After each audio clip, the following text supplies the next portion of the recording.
I want to share a little bit with you about this very special place called Fondwa.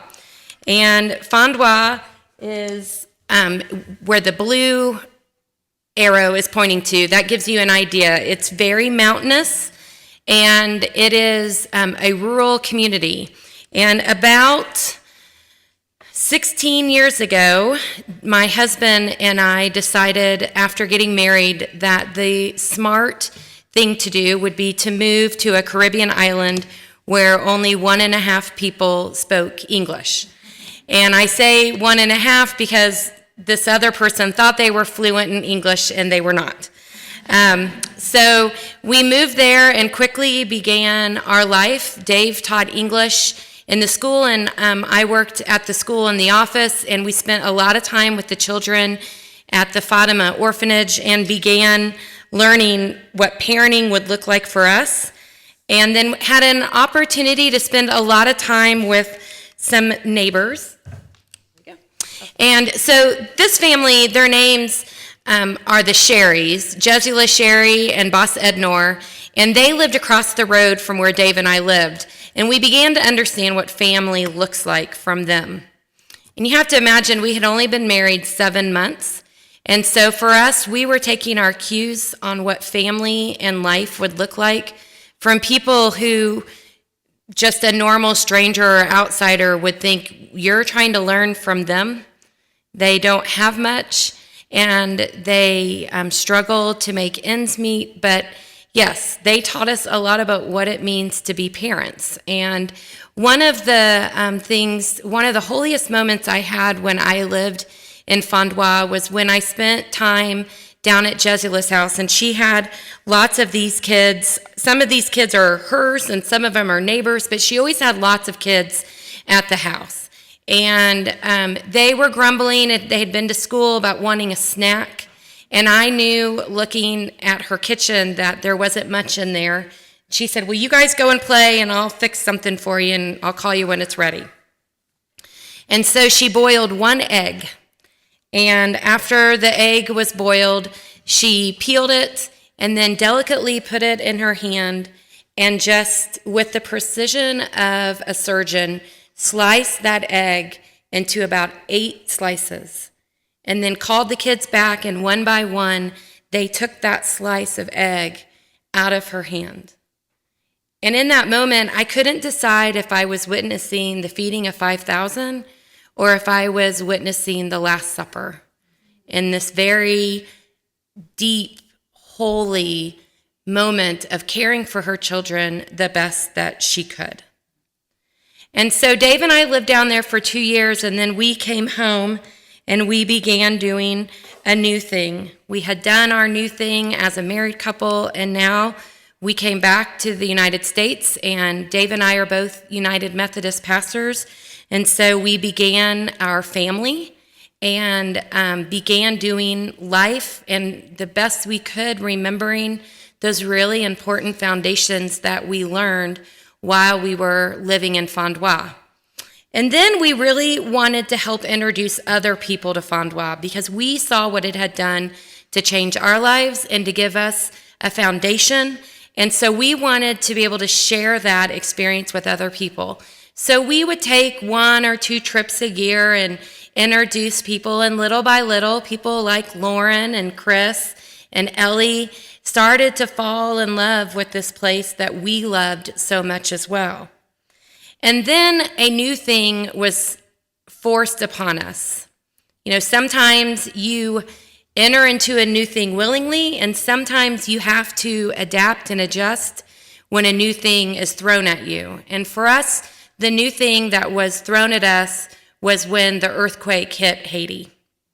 And so this picture, that's Jesula. That was the yard I watched her feed her children from 1 egg. And that was their house pre-January 12th, 2010. And that was her house at about, and that's the exact same spot.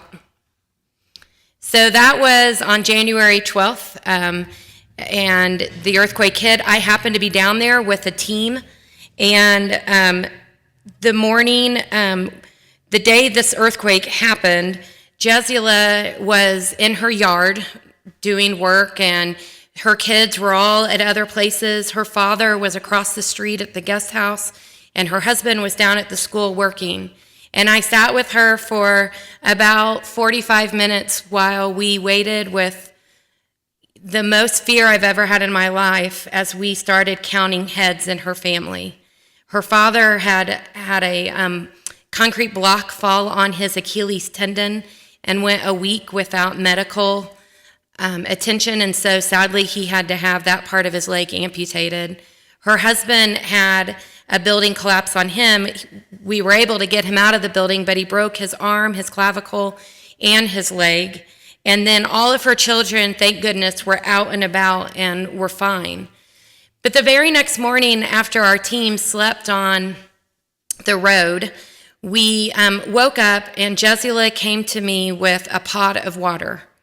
And I said, what are you doing? And she said, well, I knew your team was going to need something to drink, so I boiled water for you this morning.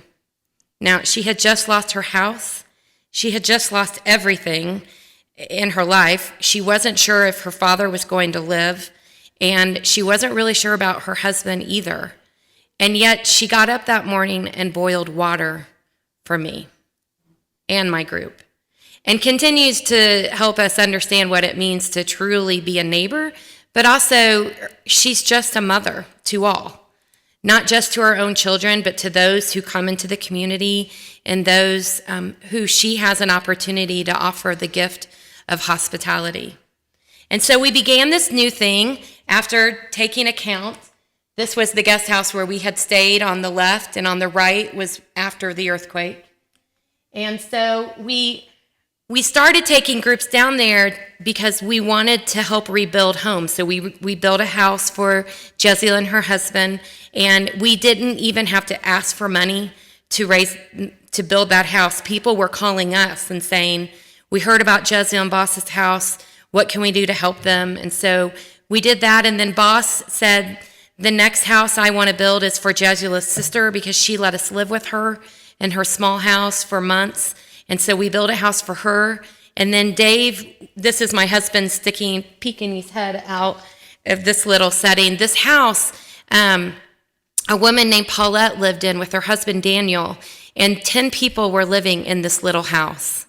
And so Dave was down there with a men's group from our church, and they decided they wanted to build them a new home. And so this other picture was what they now live in. And so we just realized we were, without meaning to, had become builders. And this was the new thing we were doing. And sometime around when we built this house for the Méprisons, we realized we had moved from relief work to development work. And we really needed to be strategic about what we were doing. And so we entered into, about 3 years ago, we entered into another new thing. And we weren't sure what that new thing was going to look like, but we knew that for us to get to where we wanted to be, we were going to start investing in all these relationships and all these people that we had known for 16 years.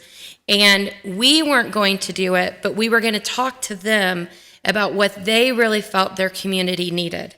And meanwhile, back here, I was busy talking to people like Lauren and Candy and Chris and friends back in Indiana that we had taken on trips, and asking them, what would it look like if we became a more strategic organization? And so from that, we birthed Zanmi Fondwa. Now, Zanmi Fondwa is dedicated to assisting families find stability through housing, education, and economic development. And the name Zanmi, as Chris mentioned, the word, it means friends. And I love our name so much because I actually wanted to change it because I was afraid people would hear zombie instead of Zanmi. But Luke Nair, who is our director of operations, who is Dave's top English student and has been helping us do translation, he wanted that name, Zanmi Fondwa, because he thought that we, all of us here in the States, were his friends, and he was excited about working with us. And so constantly I am being reminded that in so many ways this ministry is doing more to help us here in the United States than it really is for them in Fondwa, because we're growing and learning what it means to really be friends and partners with people in another country. So we got to work, and these faces behind me are all of our team that works for Zanmi Fondwa. They're the director of finance, director of construction, director of engineering. They're our director of operations, and they are the ones that we work with regularly to build homes for families. And it is our way of offering hope. So we did a lot of asking people in the community, what is it that you need? I think the data was skewed a little because we had already been building houses, but they said, we think you should keep doing what you're doing. So this picture is at our very first house that we built. It was the land as we were getting ready. And I love this picture so much because it's just blank. And for me, it reminds me of the hope that we are trying to offer to families, but also the endless possibilities that families have once they have a home. Once they have a home, they don't have to worry about being rained on. Once they have a home, that they don't have to worry about someone breaking in or whatever. Once they have a home with a concrete floor that increases and helps their health. Once they have a home that they can now begin to think about educating their children or starting a business or getting married or doing all of those things that we take for granted so much here, that they feel like they can't even begin to do until they have a security and stability in a home. So we start off each building project with the workers come and they trace out the land and they start digging and they lay the concrete.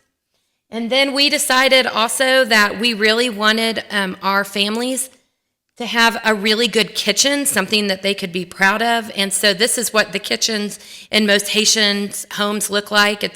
They squat on the ground, and that causes issues with their back. They don't have good ventilation, and so that causes issues with breathing. And so our kitchens have counters and great ventilation, and they can be washed easily.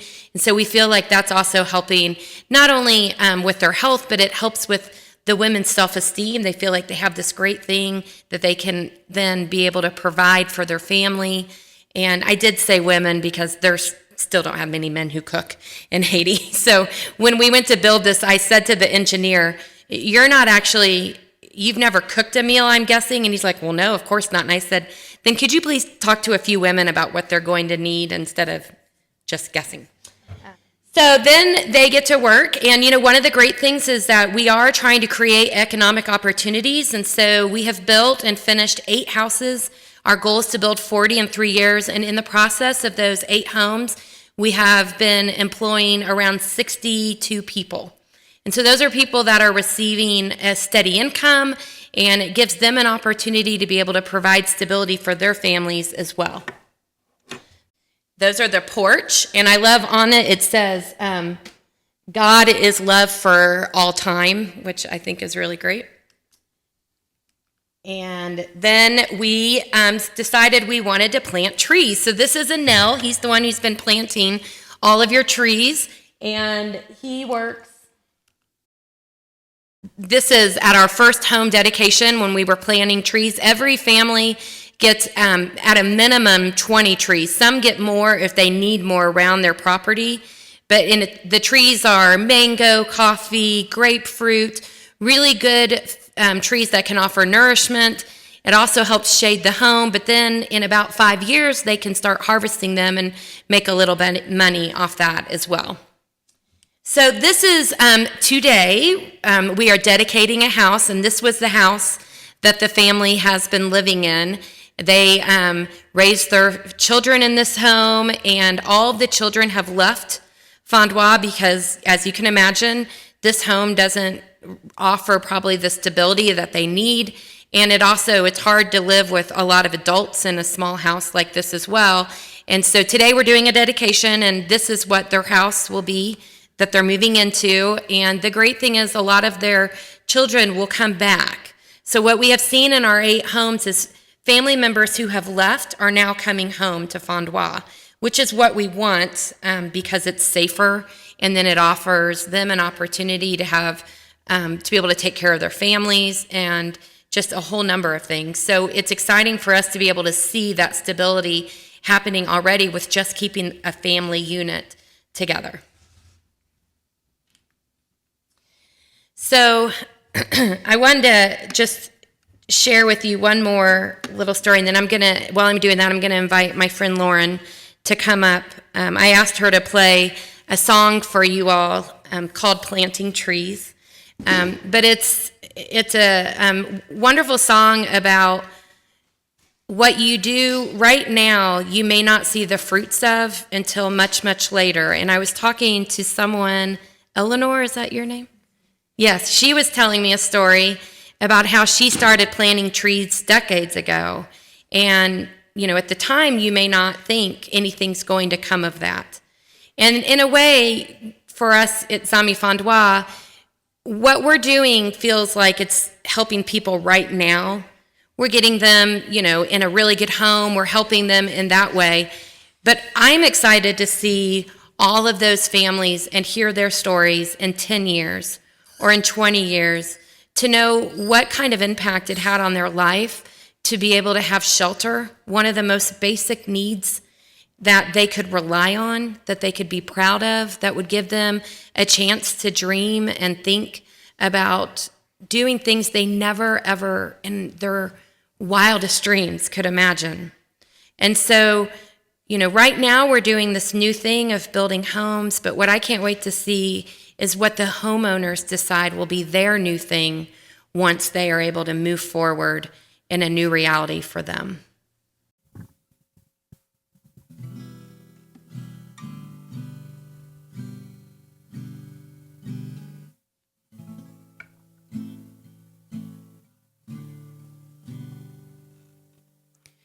We chose the spot, we dug the hole, we laid the maples in the ground to have and hold.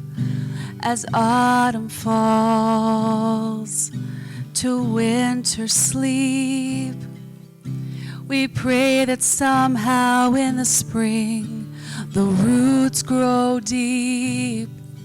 And many years from now, long after we are gone, these trees will spread their branches out and bless the dawn. He took a plane to Africa. He gathered up into his arms his orphan son. And many years from now, long after we are gone, these trees will spread their branches out and bless the dawn. So sit down and write that letter. Sign up and join the fight. Sink into all that matters. Step out into the light. Let go of all that's passing. Lift up the least of these. Lean into something lasting. Planting trees.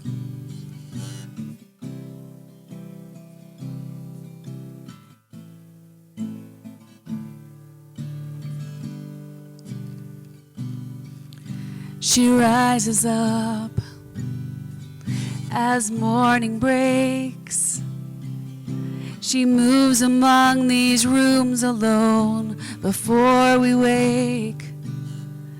And her heart is so full, it overflows. She waters us with love, and the children grow. So many years from now, long after we are gone, these trees will spread their branches out and bless the dawn. These trees will spread their branches out and bless someone. Ooh,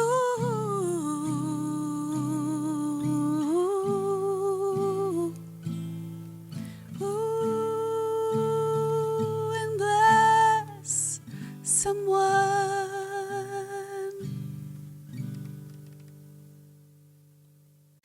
So your trees are a blessing. They're a blessing because not only are they good for the earth, but it's your way as a congregation of offering hope to a place that many of you will never go to, most likely, but nonetheless, they're still family. So as I close, I want to share this story. This is one of my favorites. This was the second home we built behind me. When I went to go interview Jimet, he was living alone in his home. It was a concrete home that it had significant damage from the earthquake. And because the home was so frail, his mother and his sister, who are both in this picture with him, had to move to different places. And his mom is very ill, and she did not want to die away from her home. And so we talked to him about building a home, and he said, I would love it. As soon as we could do it, it would be great. So we signed off on everything. And his mom is the one that has her head next to him in this picture. And through the process of her learning that she was going to be coming home to Fondwa, and also that she was going to get to be back on her family land and live in this new, beautiful home, she all of a sudden had like a resurgence of life. And she goes to all the dedications now. And it's just been an amazing story to think it's not just about the house. It's about offering love and support and seeing people do a new thing. Thank you.